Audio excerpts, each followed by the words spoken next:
Welcome, friends. Good morning, all of you. Rishabh Kumar. Good morning, Rishabh. Welcome, all of you. चलिए अपने दोस्तों के साथ में लिंक शेयर करिए अपने फ्रेंड्स के साथ ताकि आज हम इस पेपर के बारे में डिस्कस कर पाए। ठीक है। Pinki Shekhawat, good morning Pinky.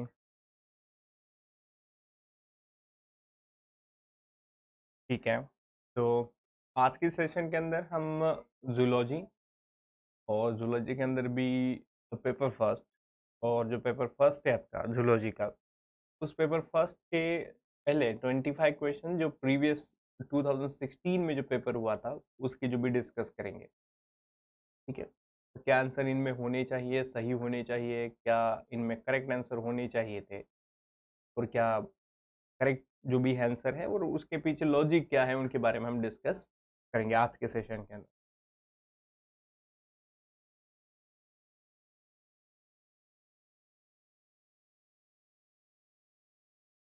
Renu Meena, good morning.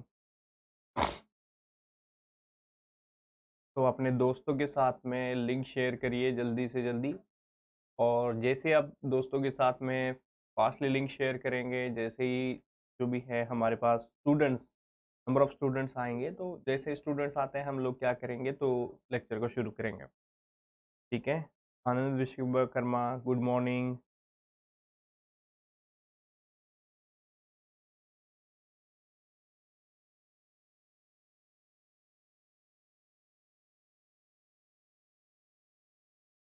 चलो ठीक है। तो good morning all of you. तो चलिए ज़्यादा समय ना गवाते हुए हम टॉपिक्स को शुरू करें।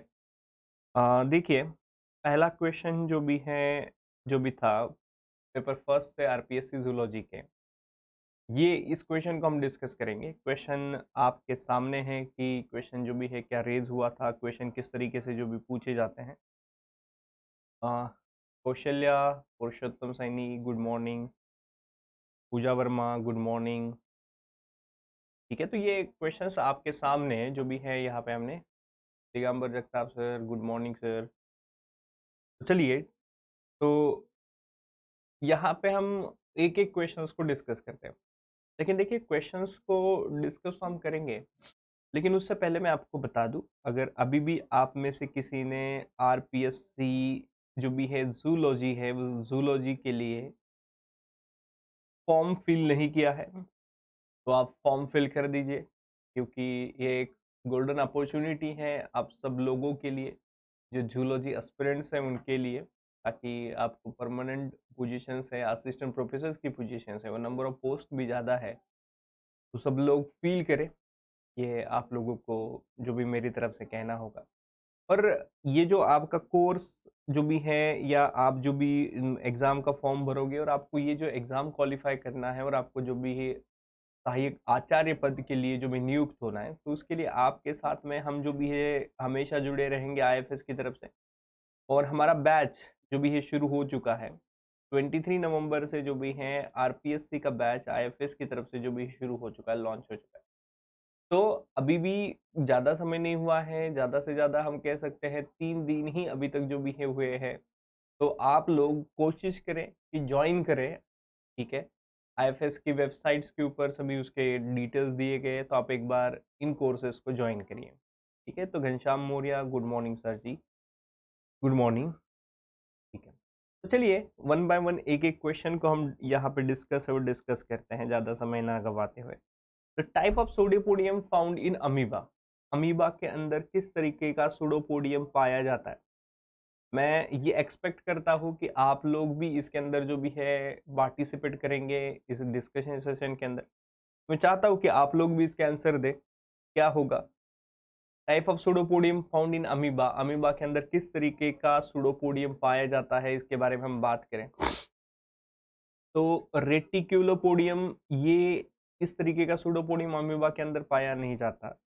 एक्टिनोपोडियम भी पाया नहीं जाता, एक्सोपोडियम भी पाया नहीं जाता। सूडोपोडियम जो अमीबा के अंदर पाया जाता है वो कौन सा होता है? तो राइजोपोडियम तरीके का सूडोपोडियम अमीबा है, उस अमीबा के अंदर पाया जाता है।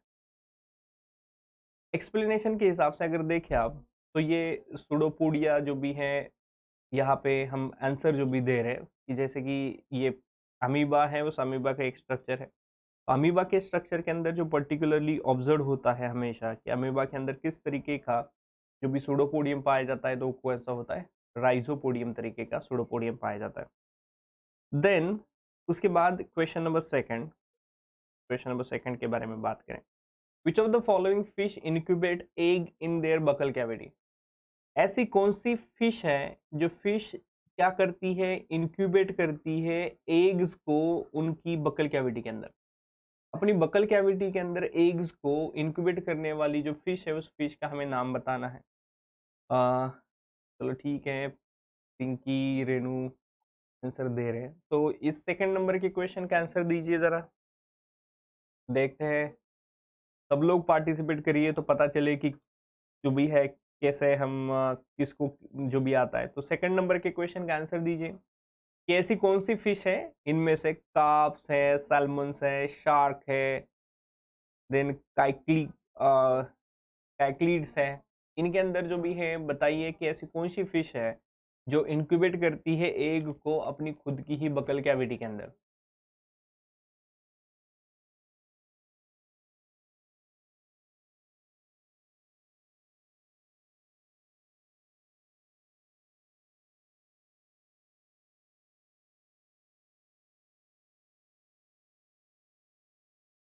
कौन सा होगा? तो इस क्वेश्चन नंबर 2 का जो आंसर है, जो फिश है जो अपने बकल कैविटी के अंदर ही एग्स को इंक्यूबेट करके रखती है, उस फिश का नाम है दिस इज काइक्लिड। तो काइक्लिड्स नाम की एक फिश है जो एग को अपने बकल कैविटी के अंदर क्या करके रखती है, तो इंक्यूबेट करके रखती है। देन उसके बाद question number 3, this male shows aggressive courtship behaviour. कहा जा रहा है कि जो मेल है एनिमल्स के अंदर शोज एग्रेसिव कॉर्टशिप बिहेवियर, वो अपनी एग्रेसिव कॉर्टशिप बिहेवियर को शो करते हैं। immobilize female fly by wrapping her in the web of a silk thread। वो क्या करते हैं कि मेल जो होते हैं वो मेल एग्रेसिव बिहेवियर और एग्रेसिव कॉर्टशिप बिहेवियर शो करते हैं और इमोबिलाइज करते हैं फीमेल को by wrapping her in the web of silk thread. Silk thread से वेब के अंदर जो भी उसे रैप करके रखते हैं। तो ऐसा जो भी है कौन है जो कि इन चारों ऑर्गेनिज्म के अंदर कोकोनट क्रैब है, क्रैब स्पाइडर है, फायरफ्लाई है, सिल्क ऑर्म है, तो उनमें से कौन सा है जो इस तरीके के बिहेवियरल जो भी है फिनोमिनॉन्स को शो करता है कि एग्रेसिव कर्टशिप बिहेवियर भी करता है और फीमेल को अपने वेब के अंदर ही सिल्क थ्रेड से जो भी है रैप करके रखता है, ऐसा कौन सा है? तो ये जो बिहेवियर पाया जाता है, ये बिहेवियर पाया जाता है एक स्पाइडर के अंदर, and the name of the spider is called a crab spider. Crab spider नाम का एक स्पाइडर है, ये जो बिनोमिनॉन है उनके अंदर देखा जाता है।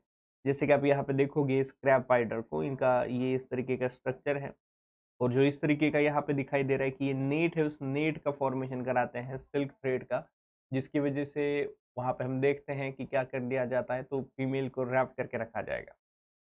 ठीक है, then after the question number 3 now we have to discuss about question number 4। Ascaris the reserve food stored in. Ascaris के अंदर जो रिजर्व फूड है, और रिजर्व फूड स्टोर किसके अंदर होता है? एस्क्रस के अंदर रिजर्व फूड को स्टोर कहाँ पे किया जाता है?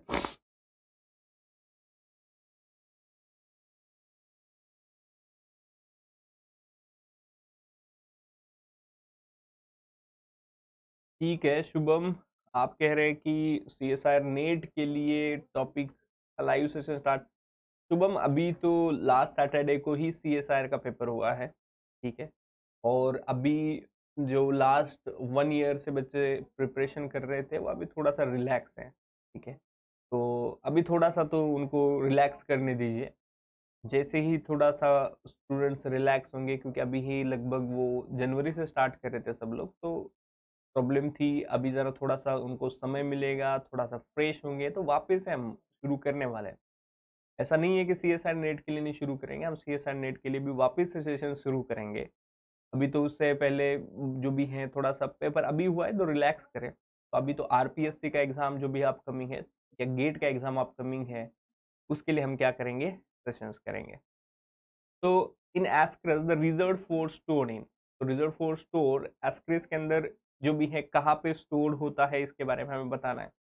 तो पहला है मसल्स, क्या मसल्स के अंदर स्टोर होता है, इंटेस्टाइन के अंदर स्टोर होता है, एपिडर्मिस के अंदर स्टोर होता है, या ऑल ऑफ दिस, सभी के अंदर स्टोर होता है। तो एस्क्रिस के अंदर जो रिजर्व फूड स्टोर होता है, वो एस्क्रिस के अंदर रिजर्व फूड स्टोर होने का जो हम कह सकते हैं कि ऑर्गन है वो है एपिडर्मिस। जो एपिडर्मिस है उस एपिडर्मिस के अंदर क्या होता है, तो रिजर्व फूड है, उस रिजर्व फूड का क्या होगा, तो पर्टिकुलरली स्टोरेज देखा जाता है। तो reserve food is stored in epidermis of Ascaris, Ascaris के एपिडर्मिस के अंदर जो भी है ये स्टोर होते हैं। देन नेक्स्ट,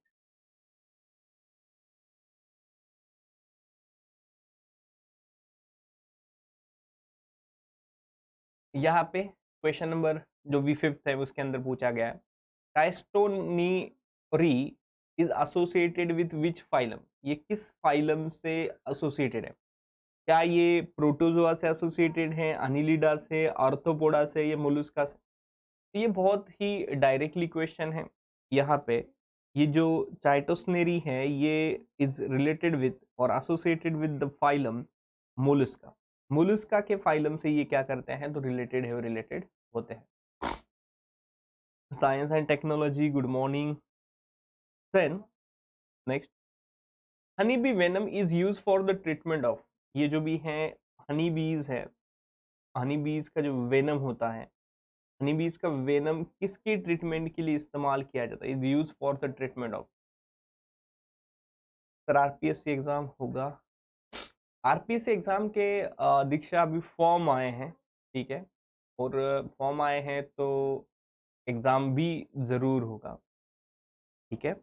देन हनी बीज venom is use for the treatment of, Honey बीज का वेनम जो भी है किसकी ट्रीटमेंट के लिए इस्तेमाल किया जाता है, तो हनी बी ट्रीटमेंट ये ऑप्शन में है, मलेरिया है, आर्थरिट है, जॉन्डिस है, कॉलेरा है। तो हनी बी वेनम जो भी है पर्टिकुलरली इस्तेमाल किस लिए किया जाता है, तो honey bee venom is utilize for the arthritis, arthritis की ट्रीटमेंट के लिए क्या किया जाता है, तो इसका यूटिलाइजेशन किया जाएगा। तो these are utilization for the arthritis treatment.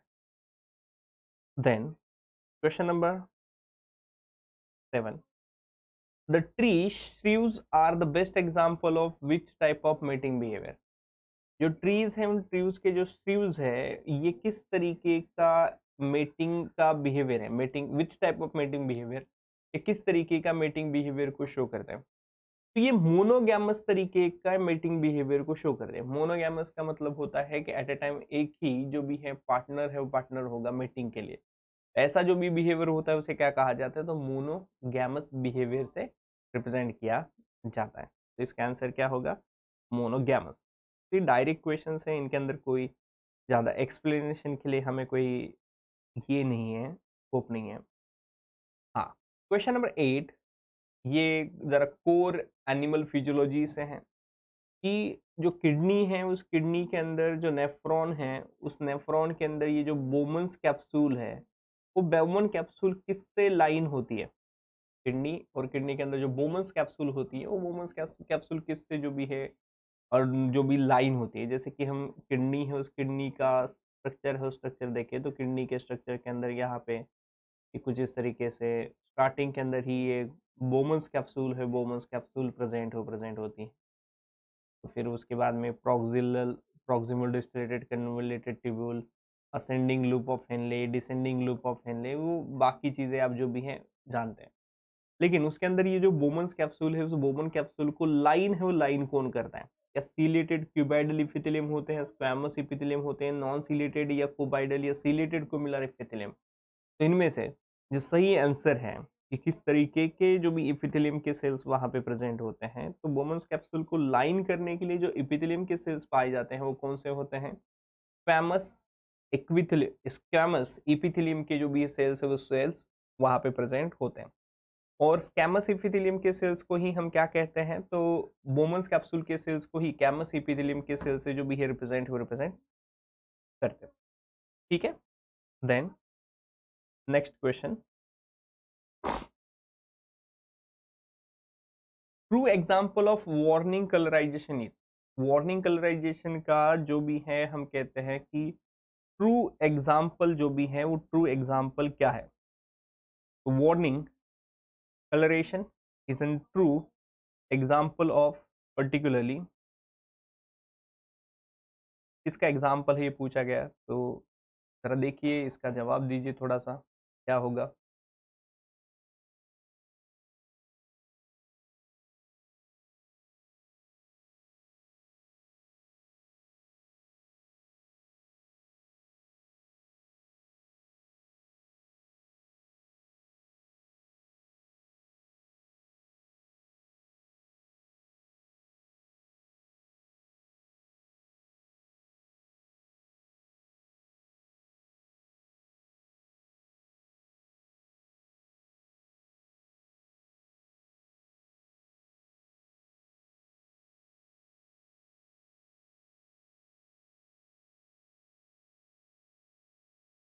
तो true example of warning colourization is क्या होगा इसका आंसर?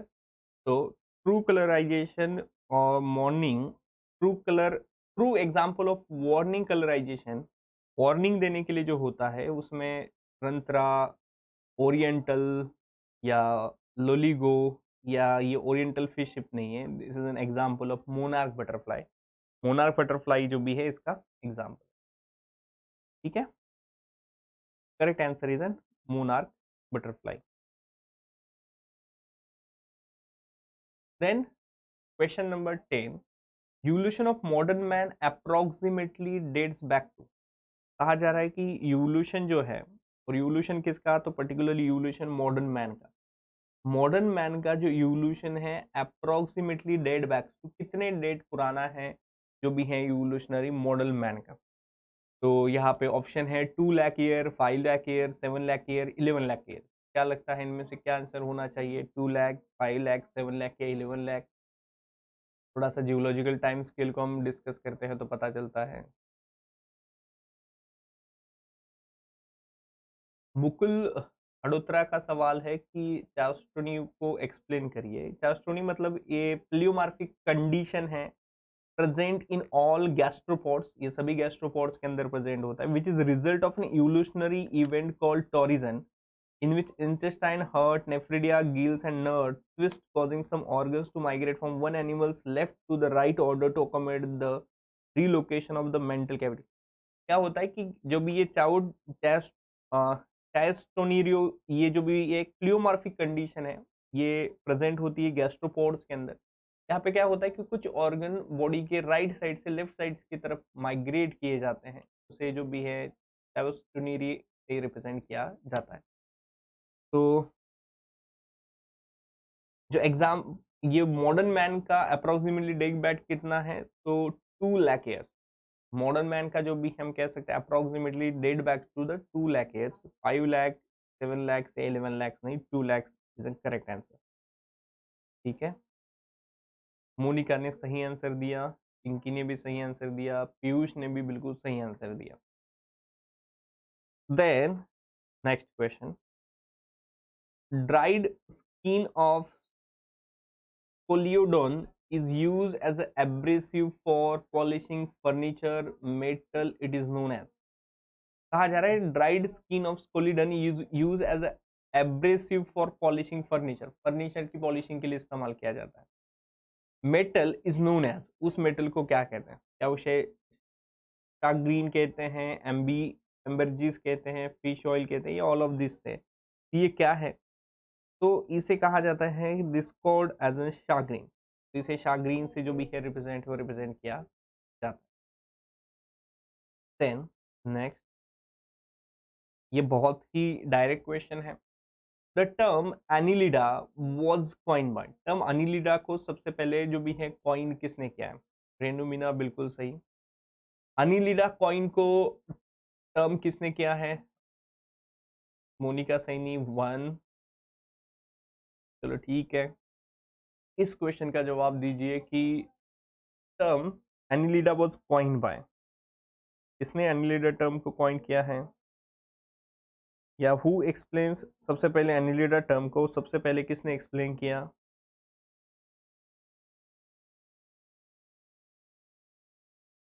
अच्छा, रवनीत कौर, अभिषेक रोलन, गुड मॉर्निंग। रवनीत बिल्कुल सही। रवनीत, लैमार्क। तो term Annelida was firstly coined by the Lamarck. तो लैमार्क ने ही सबसे पहले इन्हें क्या किया है, तो इस टर्म को कॉइन किया है।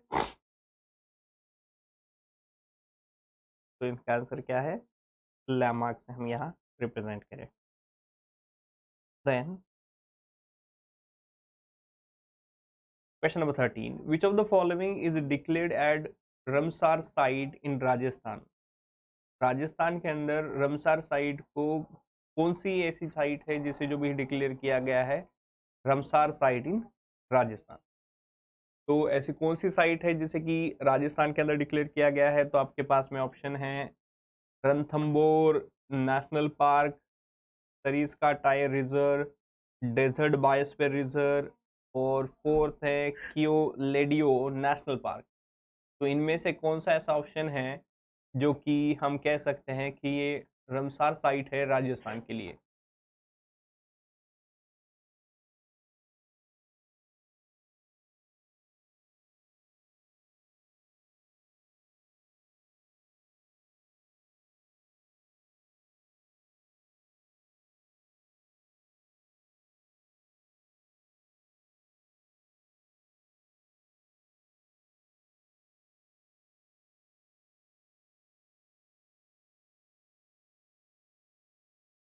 बिल्कुल सही। तो इसका आंसर क्या होगा, सब लोग जानते हैं राजस्थान से ही रिलेटेड सवाल है, तो दिस इज एन कियो लेडियो नेशनल पार्क। ठीक है, बिल्कुल सही। तो मोनिका, पीयूष, रणवीत, बिल्कुल सही।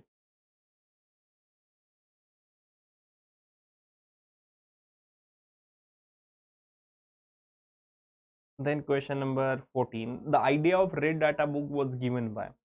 जो रेड डाटा बुक का आइडिया है, उस रेड डाटा बुक के आइडिया को किसने जो भी है गिवन है, गिवन किया, या सबसे पहले रेड डाटा बुक के बारे में जो भी किन्होंने एक्सप्लेन किया, इसके बारे में ये सवाल है। तो red data book is given by, इसका बताइए। Question number 14, Piyush, Monika, Ravneet, answer दीजिए। पार्था मंडल,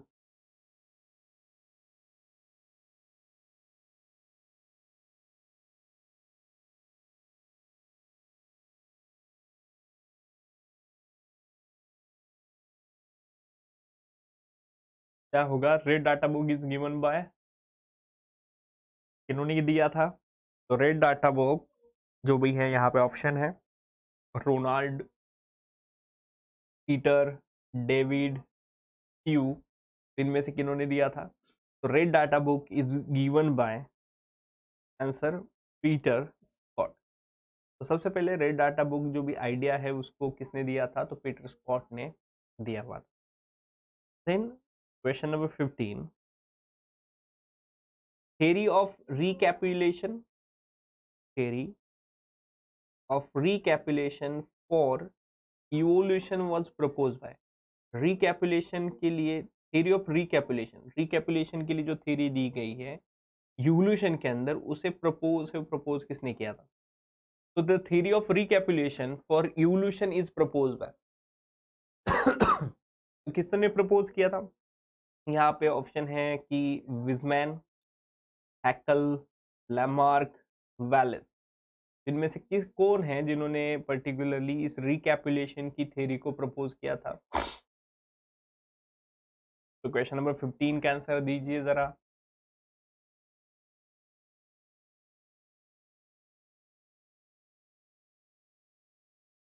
ऐसे कौन से साइंटिस्ट है जिन्होंने थ्योरी ऑफ रिकैपुलेशन, बिल्कुल रवनीत, बिल्कुल करेक्ट। हैकल नाम के जो साइंटिस्ट हैं उन्होंने ही थ्योरी ऑफ रिकैपुलेशन इवोल्यूशन के बारे में प्रपोज किया। रेनू मीना, बिल्कुल सही, बिल्कुल करेक्ट। तो ये ई हैकल नाम के जो साइंटिस्ट है उन्होंने इसे एक्सप्लेन किया था। Then question number 16, union government passes biological diversity act. Union government ने बायोलॉजिकल डाइवर्सिटी एक्ट को कौन से ईयर के अंदर, विच ईयर के अंदर पास किया। तो कौन सा मतलब साल था जहाँ पे यूनियन गवर्नमेंट ने, केंद्र सरकार ने बायोलॉजिकल डाइवर्सिटी एक्ट को क्या किया, तो प्रोड्यूस, वो जो भी है प्रपोज किया। तो बायोडाइवर्सिटी एक्ट को, तो भी है हम कह सकते हैं बायोलॉजिकल डाइवर्सिटी एक्ट को 2002 के अंदर जो भी है क्या किया गया है, तो जो भी है प्रपोज या हम कह सकते हैं पास किया गया था। तो दिस इज पास इन 2020। पीयूष, अंकृति, प्रथा, अभिषेक, पीयूष गोयल, बिल्कुल सही। तो बायोलॉजिकल डाइवर्सिटी एक्ट, ये बिल्कुल सिंपल क्वेश्चन है, हो सकता है ऐसा ही सवाल आपको वापस से भी पूछे जाए, ऐसे सवाल, क्योंकि ऐसे सवाल बार बार रिपीट होते हैं और उनके आंसर चेंज नहीं होते। ठीक है, तो याद रखिए कि बायोलॉजिकल डाइवर्सिटी एक्ट जो भी गवर्नमेंट ने, यूनियन गवर्नमेंट ने जो पास किया था वो 2002 में किया था। Then foramen of Monro connects, foramen of Monro connects, foramen of Monro जो भी है किसे कनेक्ट करता है, इसके बारे में जो भी ये सवाल पूछा गया है। ये है फर्स्ट वेंट्रिकल को थर्ड वेंट्रिकल से, थर्ड वेंट्रिकल को फोर्थ से, थर्ड को तो सेकंड को थर्ड से, और फर्स्ट और थर्ड वेंट्रिकल को जो भी फर्स्ट और सेकंड वेंट्रिकल को थर्ड वेंट्रिकल से। तो इसके आंसर को देखने के लिए यहाँ पे आप डायग्राम हो, उस डायग्राम को देखिए तो पता चलेगा। फोरमन ऑफ, हम कहते हैं कि फोरमन ऑफ मोनरो कनेक्ट, ये जो भी है फोरमन ऑफ जो भी है मोनरो यहाँ पे जो भी प्रेजेंट है, ये किसे कनेक्ट करता है, तो ये यहाँ पे जो भी फर्स्ट वेंट्रिकल और सेकंड वेंट्रिकल है, इनको किसके साथ कनेक्ट कर रहा है, तो थर्ड वेंट्रिकल के साथ में जो भी है कनेक्ट है, वो कनेक्ट करने का काम कर रहा है। ठीक है, तो 17 का 4। रवनीत बिल्कुल सही, रेनू मीना बिल्कुल सही, करेक्ट, बिल्कुल सही। Then next, climbing habit of squirrel could be term as, जो भी है स्क्वेल की क्लाइंबिंग हैबिट है, उस क्लाइंबिंग हैबिट को हम क्या रिप्रेजेंट करेंगे, इसे किससे रिप्रेजेंट करेंगे, कि इसे क्यूरोसोरियल, इसे एरियल, इसे आर्बोरियल, इसे फॉस्सोरियल, इनमें से किसे रिप्रेजेंट करेंगे, ये जो हैबिट है इसे क्या हम रिप्रेजेंट करेंगे, क्या नाम होगा, या इस हैबिट के बारे में क्या कहेंगे, स्क्वेल की जो क्लाइंबिंग की हैबिट है, तो स्क्वेल के क्लाइंबिंग हैबिट को किस, जो भी है ये जो हैबिट है उसको किस नाम से हम रिप्रेजेंट करेंगे, फॉस्सोरियल नहीं, तो दिस फिनोमिनॉन और this habit is called as arboreal, या आर्बोरियल फिनोमिनॉन से इसे क्या किया जाता है, तो रिप्रेजेंट किया जाता है। 18 के बाद there is a question number 19।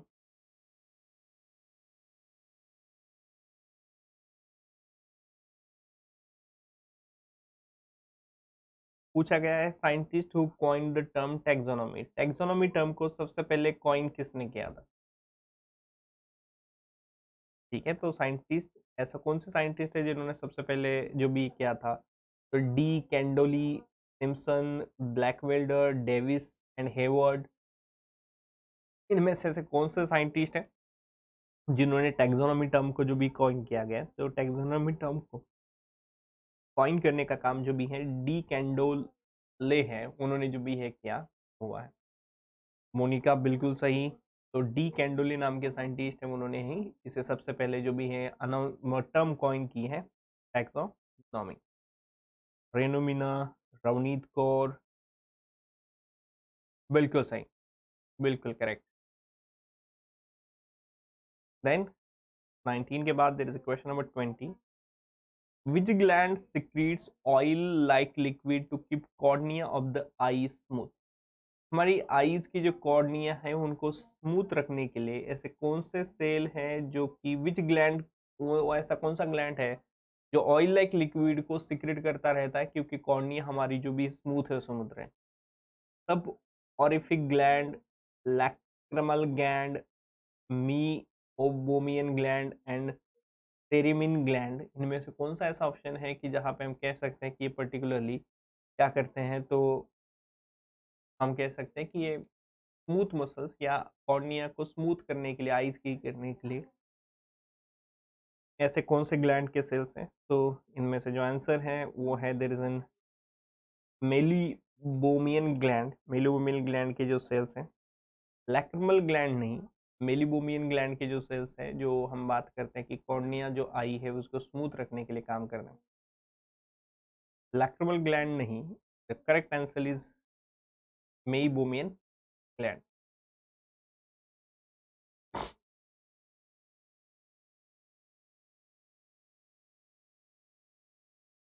ठीक है,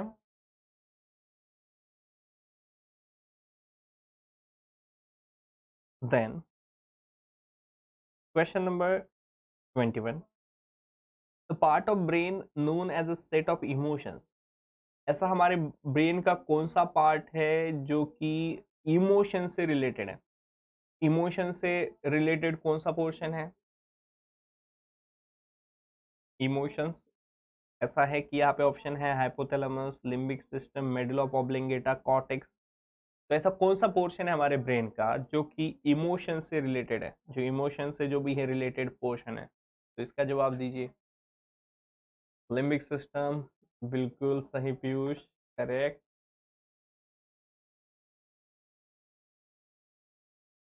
और अच्छा Ravneet, Subrat Ranjan,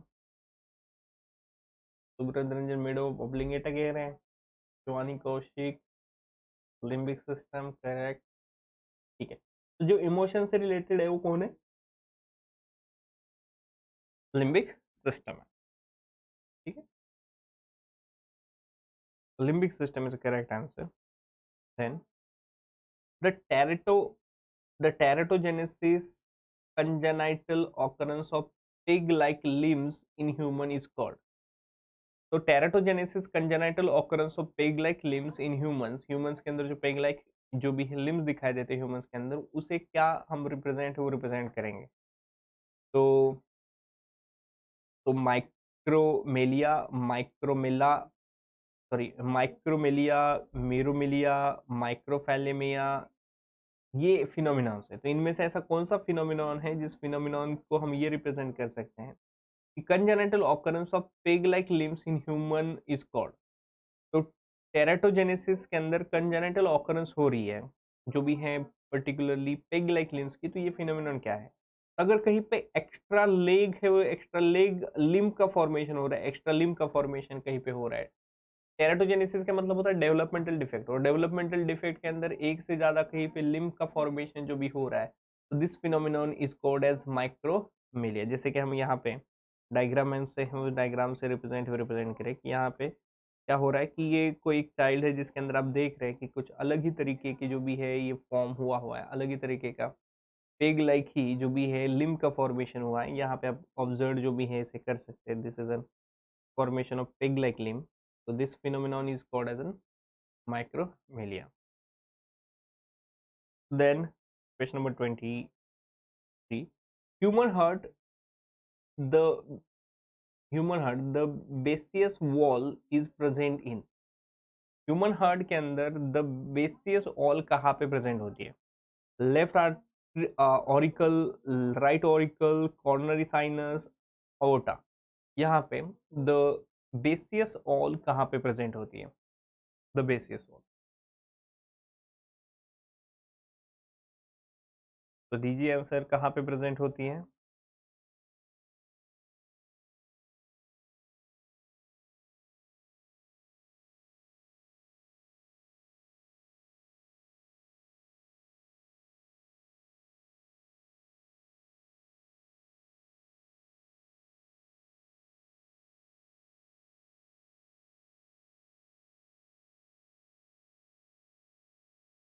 twenty three three, अच्छा ठीक है, साइंस एंड टेक्नोलॉजी 4 कह रहे हैं। तो ये जो वॉल है ये वॉल है कोरोनरी साइनस का। Thebesius wall is present in coronary sinus. Monika Saini बिल्कुल सही, तो answer is coronary sinus. Then next question, largest living fish in the world.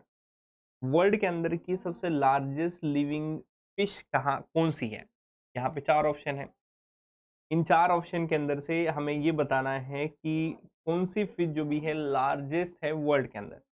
उसके अंदर ऑप्शंस के अंदर दिया हुआ है, there is an Carcharhinus, Scoliodon, then Rhinocodon and Scoliodon, Scoliodon dumerili नाम की जो भी एक फिश है। तो इनमें से कौन सी ऐसी फिश है जो वर्ल्ड के अंदर सबसे बड़ी है, सबसे लार्जेस्ट है?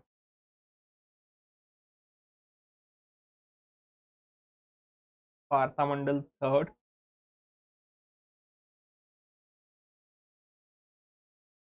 ठीक है। पार्था का मतलब है कि राइनोकोडोन टाइपस, बिल्कुल सही। जो सबसे लार्जेस्ट फिश हम बात करते हैं, तो सबसे लार्जेस्ट फिश जो भी है वो कौन सी है? राइनोकोडोन टाइपस नाम की फिश ही सबसे लार्जेस्ट फिश से हम उसे क्या करते हैं, तो रिप्रेजेंट करते हैं। Then last question, which of the largest geographic which of the largest geographic region, इनमें से लार्जेस्ट जियोग्राफिक रीजन कौन सा है? सबसे बड़ा जियोग्राफिक रीजन यहाँ पे कौन सा है, ये पूछा गया है। तो largest geographic region Australian, Ethiopian, oriental या पेली आर्टिक है। ऐसा कौन सा रीजन है जो कि है, तो इनमें से सबसे लार्जेस्ट रीजन है वो कौन सा है? तो Palearctic is an largest geographic reason.